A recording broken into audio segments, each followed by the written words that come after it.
Let's look at the facts here. The unemployment rate for those aged 15 to 24 is now 14.6%. The employment rate, the share of young people who are employed, is at its lowest level in over a quarter century outside of the pandemic. 1.6 million Canadians were unemployed in July, 7.4% increase in unemployment insurance requests since Mr. Carney took office. Almost 400,000 Canadians have been continually searching for work for over 2 years, the highest share of long-term unemployment since 1998. There are 16,000 more people unemployed in Ontario than there were in the Great Recession. Ontario has seen a massive increase in job losses and a massive decrease in home building. Nearly 75% of temporary foreign workers that come into the country are for low-wage positions, which means they compete with working class and young people that ultimately drive down wages. And I gotta say, this new Pierre 2.0 is exactly what I wanted to see from Pierre, and I think that this is going to be MarkCarney's biggest mistake yet. Welcome back to the Freedom Pines podcast. I'm your host, Jamie B. This is where we debrief and discuss Canadian and worldwide politics from an independent perspective. So if that interests you, don't forget to like, comment, subscribe, hit that notification bell, and let's get into today's video. So the Conservatives are doing so well that even mainstream media cannot defend how horrible some of the mainstream media is. We all know David Cochrane is just going to go hard for the Liberals, I guess no matter what, even if they continuously fail over and over again, okay? But there are some people, this person included, which is Kathleen Monk, and she's part of the NDP. Kathleen, what are your thoughts? You talk about comms all the time. It has been interesting the last week to see some frequency and some drive for relevance that wasn't there prior to the by-election. Yeah, I think that Mr. Poilievre is doing a lot of the right moves. He did what he needed to do. After the loss, he went to ground. He worked really hard, actually, in the summer to earn that by-election, right? He was pretty quiet. Canadians were kind of, tired of seeing him after the election of the last 2 years of his, incredible growth that he did have. And he did the work over the summer, and now he's surfacing. And he's benefiting from a few things. He's benefiting from, not only is he on topic, on point, immigration, crime, housing, the budget, right, and jobs, but he's also benefiting from a few his viral content that he puts out there. He's a veritable clip machine. I mean, I look as a former communications staffer at some of the clips that he's rolled out over the last week, the skinny man, fat man clip, and a few others. That is a good... Sorry, that was from Moose on a Loose, obviously. And I just wanted to use that clip because, I'm sorry, did HE double hockey sticks freeze over? Oh, and they're finally admitting Pierre, because here's the thing, Pierre has been talking about this for so long, you guys. It's just honestly the fact that he is finally going on these programs and saying what he needs to say, not just in the House of Commons, not just on his social media, but actually going on the media, which I understand, like I said, why he didn't want to before. But like I said, he's got to bite the bullet. He's got to go out there. He's got to bring out the graphs. He's got to bring out the stats. He's got to do what he's got to do. That is his job, by the way. I just want to say, and the way that she framed that, she was like, she literally said, Canadians are sick and tired of his growth. Okay? Of hearing him. But this is what I mean. I genuinely think that he worked his butt off to win that by-election. I really do. And not only that, he's been in campaign mode all year round. No wonder seems like he's still in campaign mode now. Now, I was watching Elevate podcast last night, the live stream, and they were talking about... Now, I don't know if I disagree with them or not. I can't remember what their take was, but they were talking about who was better in front of the media. I think, first of all, I think Trudeau was better because he was a better actor and he was literally raised to be an actor.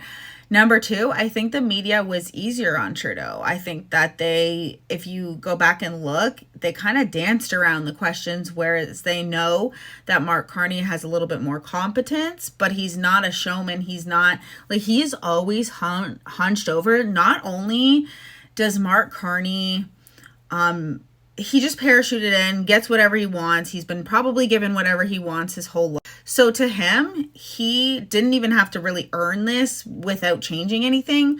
So the things that I notice about MarkCarney is that he's very insecure in front of the cameras, in my opinion, in comparison to narcissist Trudeau. I also think that MarkCarney is like, he has horrible posture, and that matters. Trudeau truly won. I am not kidding. So much of his vote because of his looks. And if Trudeau had scruffy, like, Trudeau can look unattractive, okay? At the time, did people think he was attractive? Objectively, yes. Do I think he is the most disgusting person now? Yes. But it's hard to ignore the fact that women were literally voting for him because of his looks.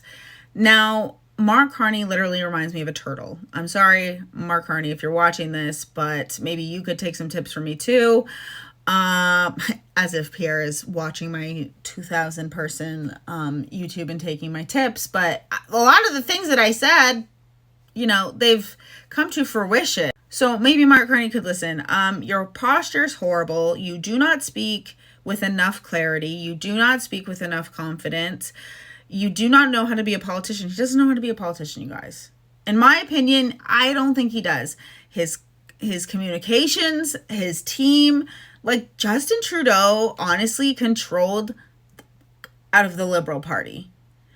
I have no idea what weird narcissistic abuse that he had to do to have the control over those Liberals that he did, but it doesn't seem like MarkCarney has that togetherness. You know what I mean? And with how, and I truly think that it wasn't a team effort with the Liberals. I do think it was Trudeau because he was listening to all of these people tell him basically what to do. But somehow he knew how to threaten people. And I truly think that's what he did. Allegedly, in my opinion, if you listen to Selena, she spoke out about Trudeau before the election and talks about what a narcissist he was and how she wanted to quit. And he literally said, what did he say? You can't quit today because I already had a woman of color quit.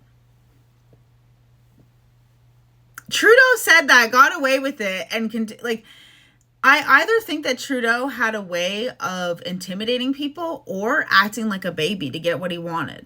Two extremes that I think that he did, okay? And don't ask me what I think that the media, what kind of deal that they had going on with him, but it amazes me that Trudeau got anything out anyways when he was there. But he was also, like I said, a good actor. He knew what he knew the part that he was playing, and he played it well in the sense of he was not backing down from his narcissism. I think the level of narcissism that he has allowed him to be, the amount of times that man walked out of a building and people were swarming him, screaming and swearing at him, and he just waved.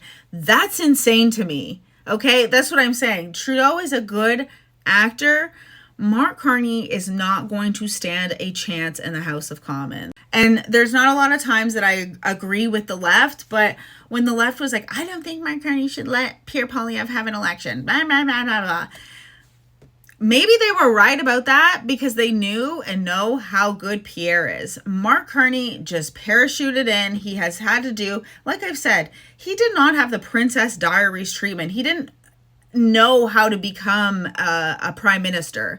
Okay, it's like becoming a royal, if you know what I mean. You have to stand up straight, you have to talk a certain way, you have to be a certain way, and in my opinion, MarkCarney does not fit the bill. And I think we're going to see even more of that because MarkCarney got a little bit of practice without Pierre Poilievre, but Pierre Poilievre is a firecracker in the House of Commons.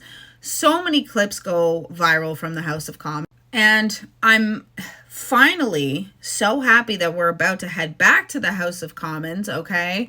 But we're about to get watch the Liberals be unbelievably rocked, okay? They have some heavy hitters who know what they're talking about. Michelle Rempel-Gardner, okay? I really wish Michelle Ferreri was there, but she's not. But they still have Jamil oh my gosh, Okay, they have a lot of great ones on their team. Dr. Leslie Lewis, so many, Melissa Lantsman, so many great conservatives ready to throw the facts. Okay, and here's the thing is that so many Canadians voted for MarkCarney because they were so convinced that Donald Trump was going to take over Canada. And so I think Canadians kind of realize after 6 months of more of a gong show of Canada that it wasn't just Trudeau, it was the Liberals in general and the policies and legislation that they've put through to create an abundance of chaos in Canada. Okay. I think they were impressed by his resume. I think that they were swooned by, the only left-leaning candidate that, it was not Trudeau. It was not Jagmeet Singh. It was a new guy coming in. Unironically, another elitist white billionaire that they say that they don't like so much, but I digress. They're finally starting to realize, oh, we were played, we were fooled, especially because there's no deal. The one thing that he should be doing to make sure that he maintains those numbers that he gained from the election is actually standing up to Trump and getting us a deal, because we're actually seeing that every other country has a deal except for us. So what's the deal here? Mr. I'm the person to make the deal, blah, blah, blah. Where is that? We don't even know the things that you do because, like this woman said, you're horrible at communication. I don't understand why you would put out the wins on a Friday, but whatever. Whatever. I honestly think that MarkCarney is going to have a very tough time in the House of Commons, as Pierre has had years, like I said, of practice, and MarkCarney has next to none, and he's not practicing how to speak in front of cameras, in my opinion. I don't think he's that effective of a communicator. I don't think he knows what body language is. I don't even think he knows how to be, I would say presidential, but it's prime ministerial or whatever it is, okay? I just don't think MarkCarney has what it takes. I think Pierre Poilievre is maintaining this election mode kind of view because he sees the collapse of the Liberal Party, okay? I think as soon as the NDP get their leader in, hoping it's a strong candidate for the NDP's sake, but I think as soon as that happens, we will see some sort of fall in the House of Commons, okay? Once again, maybe even less than a year later. But it will be interesting to see who forms coalitions, or if we're actually just going to go based upon what's great and good for Canadians.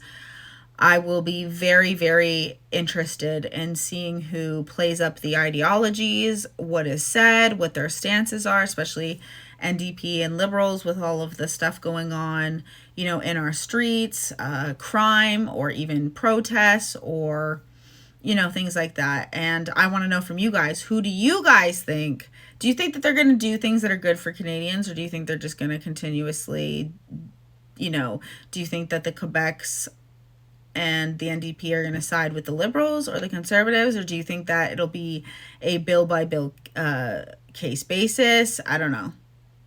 You guys tell me how you guys think that the House of Commons is going to go. I think it's going to be very interesting. I think Pierre is going to have this in the bag, in my opinion. I could be wrong. But I think that this is maybe the humbling moment Pierre needed to learn what he needed to learn, to be the leader that he needs to be and potentially will be in the future. I don't know. You guys tell me. Do you think that Pierre is the guy for the job? I truly do. I honestly do. But a lot of people, I guess, disagree. If you disagree and you're conservative, I don't really care if you're a liberal and you don't like Pierre, honestly. I guess you could tell me who you think would be a good leader for the Conservative Party, the Federal Conservative Party, not Doug Ford. That opinion is wrong and will not be tolerated. I'm just kidding. Anyways, you guys let me know how you think that the House of Commons is going to go. Tell me how you think Pierre's doing, and I will see you guys in the next episode. Have a good one. Bye.